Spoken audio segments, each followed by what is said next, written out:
Welcome to the Her Story Circle podcast, the podcast that brings you the extraordinary tales of everyday women who are changing the world. I'm your host, Gertrude Mache, and I'd like to acknowledge traditional custodians of the land on which we meet today. I also like to pay my respects to elders, past, present, and emerging. Every week, we dive into the lives, challenges, and triumphs of women from all four corners of the globe. We're here to inspire, enlighten, and connect, sharing stories that uplift and empower. So grab a cup of coffee, settle in, and join us as we explore the incredible journeys of women shaping our future. This is Her Story, where every woman's voice matters. Hello, everybody, and welcome back to the Her Story Circle. This is Gertrude Mache here in beautiful Melbourne, Australia. And today I am graced with the presence of yet another fascinating woman. Welcome, welcome, welcome to our tribe. Please tell everybody your full name, where you're based, and share your story with us today.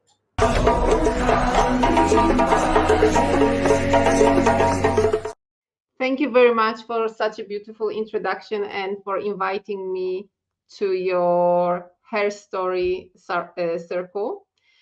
I'm Tatiana Slezak and I moved to Australia about 13 years ago, and it was actually quite a funny story because maybe not so funny.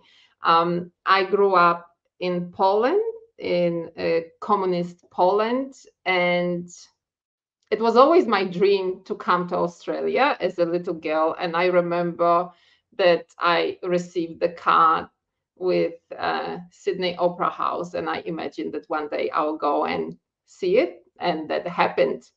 So Australia was somewhere always in the back of my head, and when the time was right,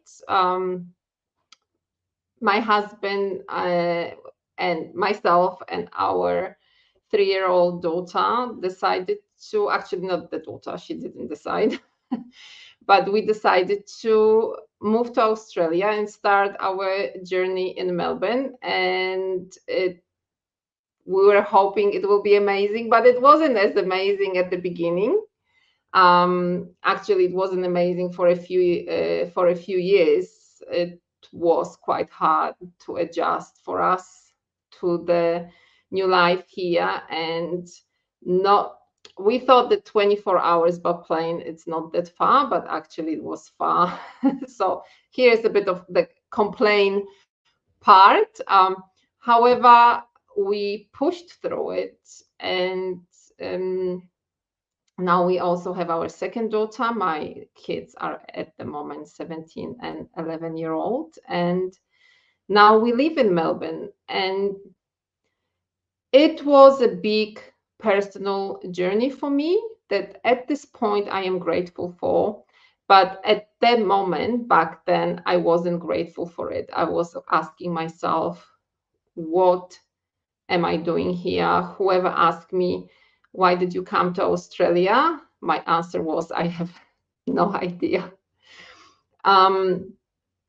We really wanted to have good life here. So despite of our education, our master's degree from Poland, it didn't matter here. So we had to start all over again. And also we didn't want to get any job. We wanted to show our kids that it's important to do what you love to do. So that's why we chosen harder way, and we went back to school. We're studying. I was actually studying with the little baby on my lap and crying at the same moment, to be honest with you.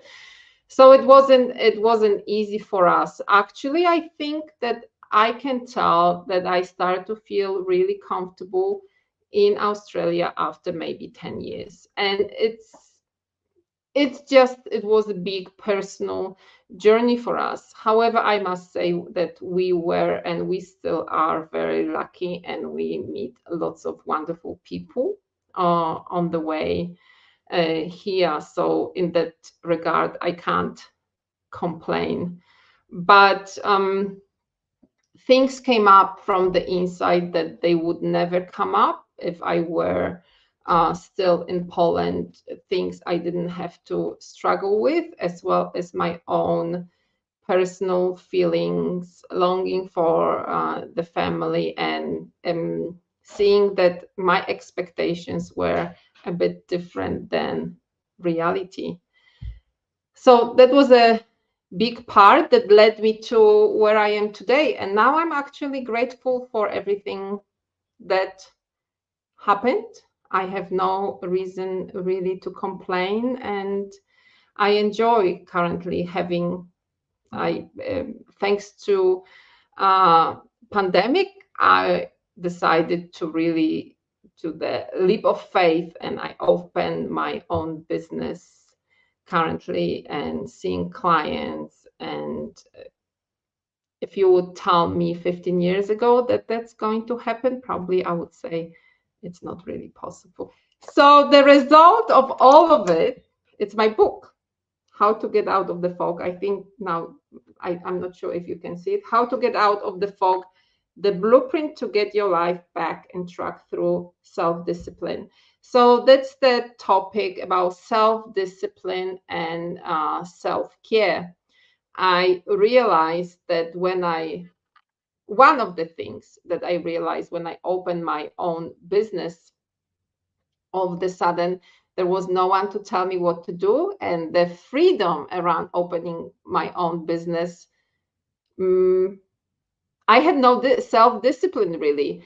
I was working really hard on myself spiritually, and I got to the point where I thought, and that's, I think it's a bit of misconception in spiritual world, that we should do things that we feel good about, not necessarily uncomfortable things. And when you run your own business or you do whatever you want to achieve, I believe you need to put quite a bit of self-discipline in. But I didn't, so I started to dig into the topic of self-discipline, and I found lots of go, go, go, do it, do it, do it. If you don't do it, you are the loser.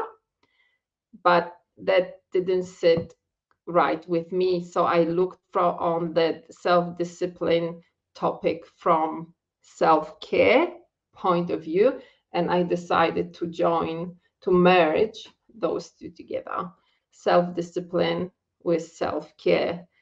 And for me, that's the right approach. And from readers, I've received quite a lot of feedback about that. They find it quite interesting as well. So it's not like go, go, go only, which is wonderful as well, but it doesn't always work.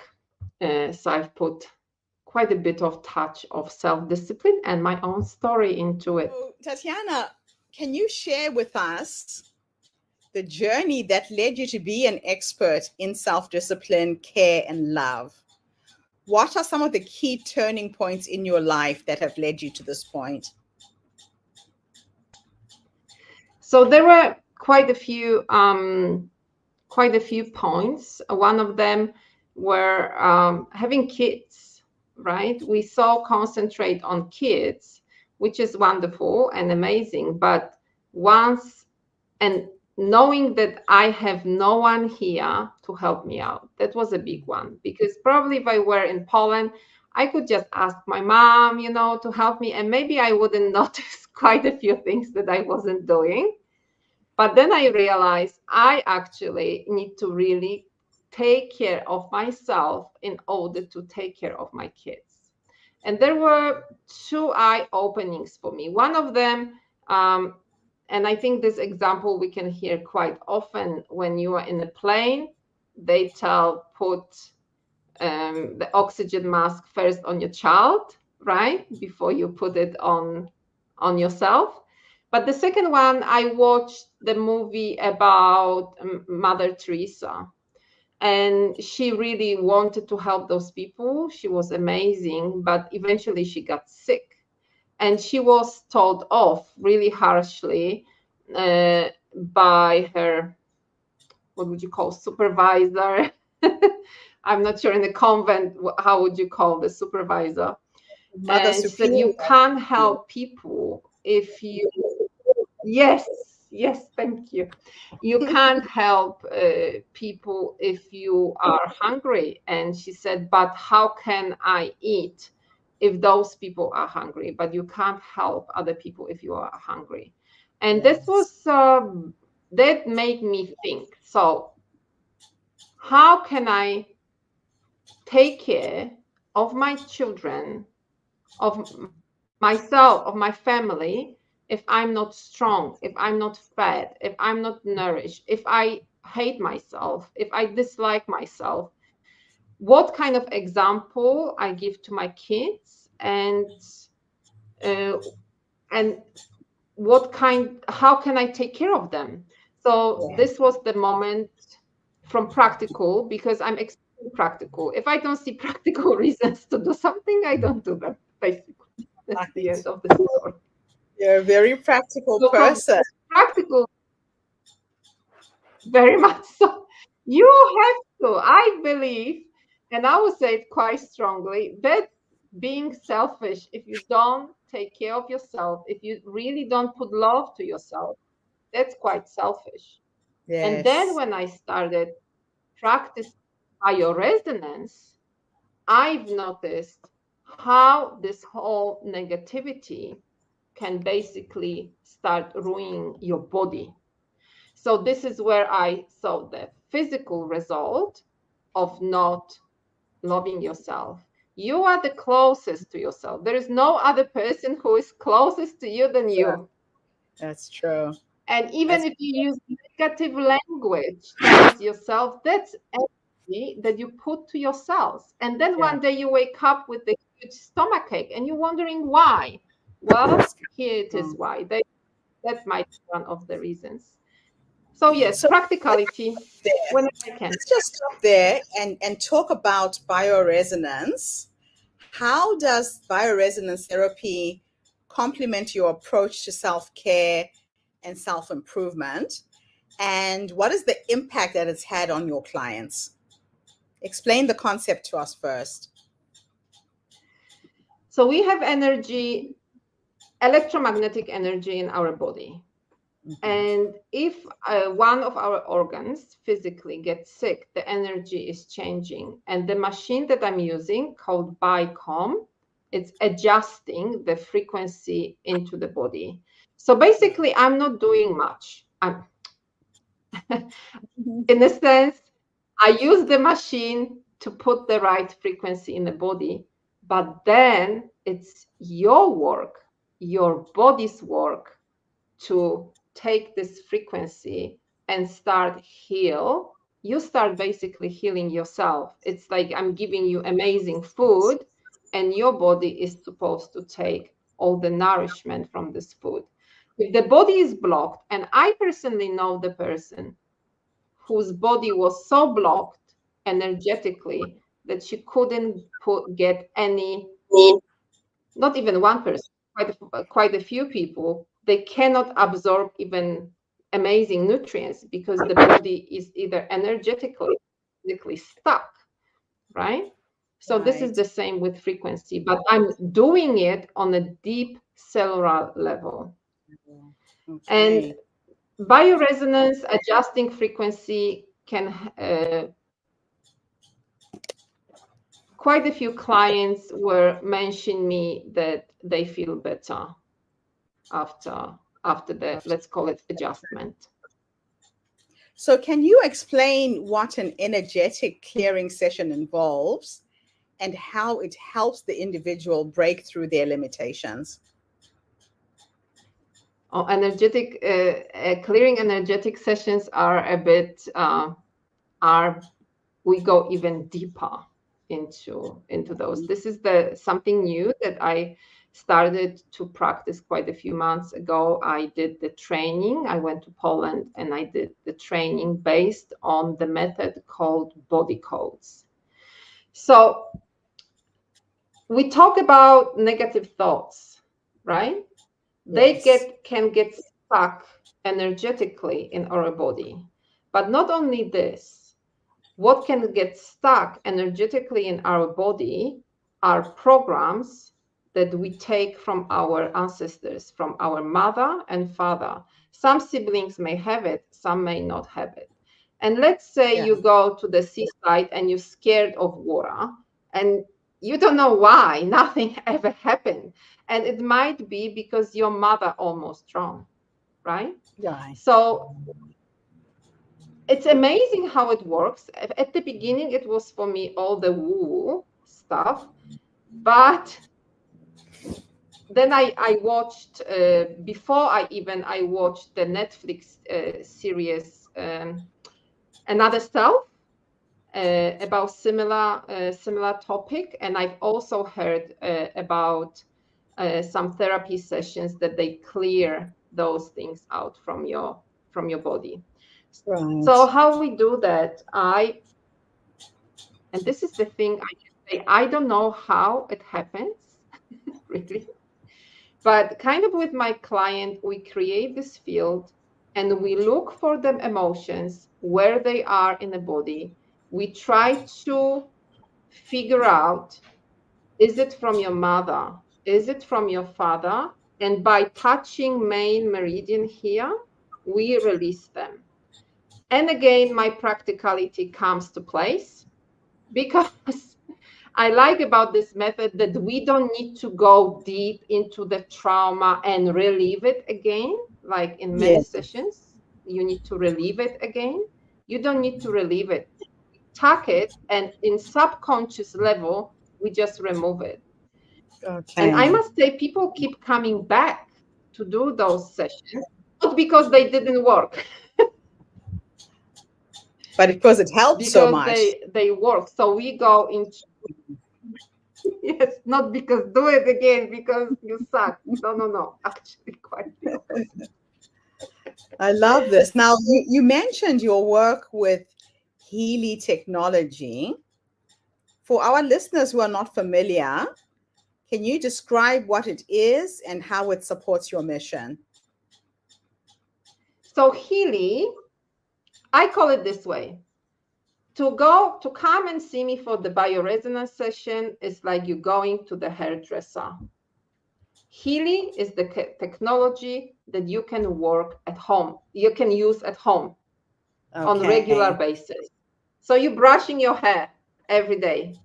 And once in a while you come to see Tatiana so she can. She does it nicely. Yes. Okay.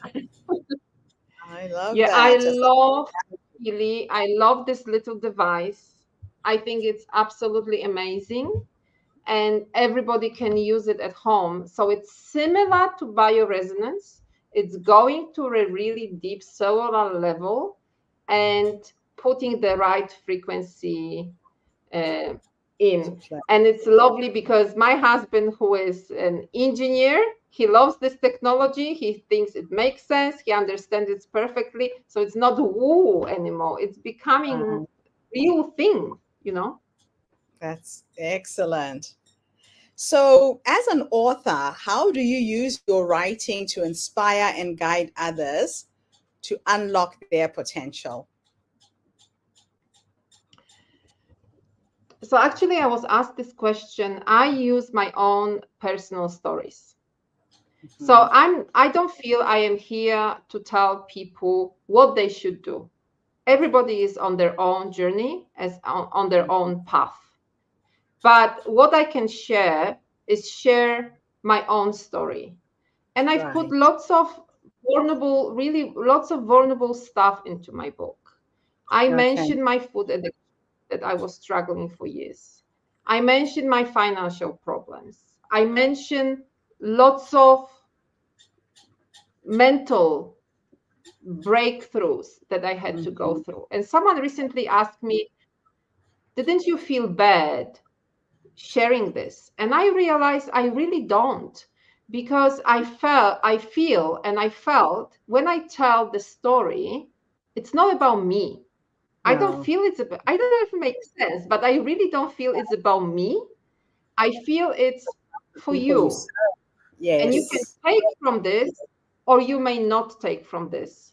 But I'm really, even though I'm working now to get my counseling diploma and everything, I don't think I ever tell people, you should do this or you should do that. I can just give the example. I can suggest things. And that's what I use as an real life examples, Yeah. practical things. Of course, I haven't, luckily, I didn't go through everything. I have some clients who are extremely, extremely sick. And hopefully I will never have all those sicknesses that they Yeah. have. But Yeah. I can suggest things that I know, and by hearing stories, by learning as much as I can, but to inspire people, I never tell them what to do. That's the way how I approach. Mm-hmm. I love what my mom told me, live and let others live. Uh-huh. So I have no expectation if people Yeah. do what I tell them to do or not, On especially that I still know that I'm not perfect and I have so many things to do, with myself as well. So who am I to tell you how you should live your life? you're keeping it real. So what Does it are make some of the sense? common, yeah, it does. So what are some of the common challenges that you see aspiring entrepreneurs are facing, and how do you help them to overcome the obstacles?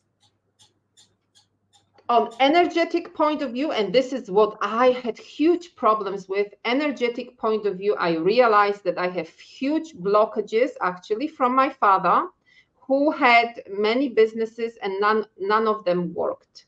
And I had to go through first energetic healing to remove those blockages, to realize I'm not my father, because I had no idea that in the back of my head, I had, I'm going to fail. So if things are not working the way you want, I will Yes. go and look into the blockages. And this is where how I got into the energetic clearing beforehand. So I knew what this is about. And I was able to remove those blockages. For me, it was huge. And I think once we go into entrepreneur journey, this is the fastest self-development journey you can do, because all the stuff you didn't work on within Mhm. yourself are going to come up, It does come all back. of Yeah. them. Yeah. If you Yeah. have low um, self-esteem, it will come up. Everything. I was like, oh my gosh, I thought I was doing so amazing when I was working 9 to 5, that I'm so ready. Look at me. And Yes. I went through the big shock, because all of a sudden I thought I'm Yeah. self-confident. Na na na. I thought I can talk about myself to people. Na na na. I thought I can organize my life really well. Na na na. Oh my goodness. I was like, I had no idea that all these years, I was in a warm bed, covered with my Duna, and now someone just took it out. And Uh, everything I believed of who I am, forget it. disappears. You're done. I was done. In your experience, what are some effective strategies for people who feel stuck in their life or in their career? First of all, look, stuck in a sense, they don't want to do what they would like to do, or they don't know what they would like to do. They just don't know what they like to do. They know they want to be somewhere else, but they just feel stuck. Well, practical stuff that I would start with is, I realize sometimes you can work things out with your brain, but sometimes you need to take an action. Start doing whatever different towards what you like to do. But if there is nothing, it's coming up to your head, I would ask, and this is what I did, I asked my body to help me. But quite often I realize we can't figure out mind problems with our mind. You need to Yes, take the yes. action. So Okay. me being again practical, I I started with self-discipline. I started with taking myself for the walk. I call it take myself for the walk, because very often I didn't want to. So I treated myself like a dog. I need to take you for a walk. Oh, that's a good one. Yes. 2 kilometers walk every day. I liked it or I didn't like it, to start to develop self-discipline and Yeah. see what's going to come up from it. Also, put meditation in to start really hearing my inner voice. What Yes. does it say? Am I in the right place? And then once you start, I am one of those people that I can get crazy with myself because I have so many ideas. I had so many ideas of what I want to do. And one smart person, which was my husband, told me, start doing anything, just anything, and One see thing. how you Yeah. feel. One thing, and see how you feel about this. Because you see, I would never be able to figure out I want to write the book. It would never, I mean, I had this idea in the back of my head, but I couldn't plan it. Okay, now I do bioresonance. After that, I'll write the book. After that, no. First, I really had to start doing bioresonance in order to figure out what kind of problems I have, and then start writing the book. So, first of all, if you're really stuck, you don't know what to do, start taking care of yourself, start Mm-hmm. taking action. And if you really don't know what action, do something, start moving your body. Because then oxygen comes to you, you open yourself for universe. All the answers are there. And Mm-hmm. then once you come down, you can have this moment, oh, this is what I want to do. Yeah. Does it make sense what I'm trying to It does say? make sense. Yeah, physically moving does stimulate the brain. Absolutely. You get those aha moments, and it just drops from the ether straight into you, and you're wondering where it came from. Yes. So let's finish with two last questions. The first one, I want to take you back to your journey, leaving work, becoming an entrepreneur. If you can go back and give that young woman 3 nuggets of wisdom based on what life has taught you up until this point, what would those 3 nuggets of wisdom be? Be open for the signs. Because I really feel, and looking at my journey, I feel that I was really led into the right direction. However, sometimes I pushed back. So, really look through the signs, be open, listen to people, listen to what they say, and then from that, you will know what to do. That would be the first thing. And don't be afraid to work on yourself because, oh man, you will have to. If you really want to be good entrepreneur and come and you want your business to give, not just make money, which is very important and extremely important, but your mission is to give, you really need to be open on working on yourself, because whatever you put inside, it will come outside. But basically, let yourself to be followed, uh, let yourself to be guided, and follow your path. That's what I truly believe. Go with the flow. That really helped me. I love that. The last question, we're going to go into the future and have a little thought experiment. You are now 90 years old and you're sitting on your porch in your rocking chair, surrounded by your children, your dogs, your cats, your husband, your grandchildren. If you could teleport into the future and have a conversation with this amazing, wise woman who has led you to that point, what would you say to her based on how you're living your life right now? I would tell her that I hope you feel fulfilled, and that the quote that you had in your life when you were younger, I prefer to regret things that I've done than things I haven't done, came true. And I really hope that she's healthy. I really want to be healthy when I'm 90. That's why this whole bioresonance thing. I told my husband that in a worst case scenario, we'll be extremely healthy by having our machine at home. I love that. Oh, absolutely fantastic.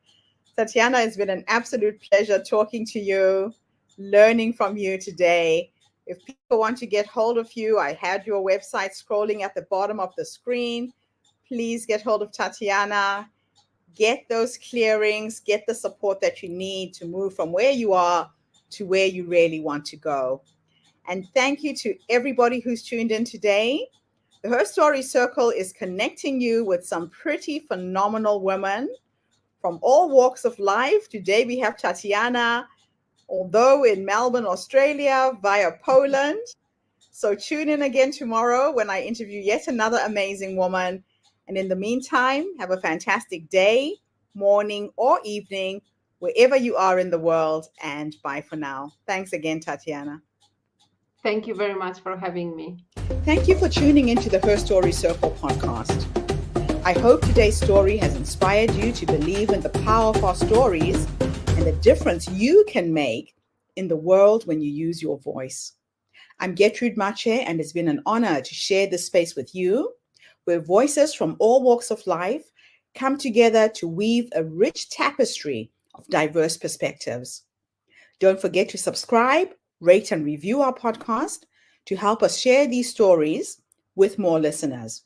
Follow us on social media by looking for the Her Story Circle podcast for more updates. And join us tomorrow for another episode filled with courage, resilience, and empowerment. Remember, your story matters, and together we're building a stronger, more inclusive world. Until next time, keep making her story.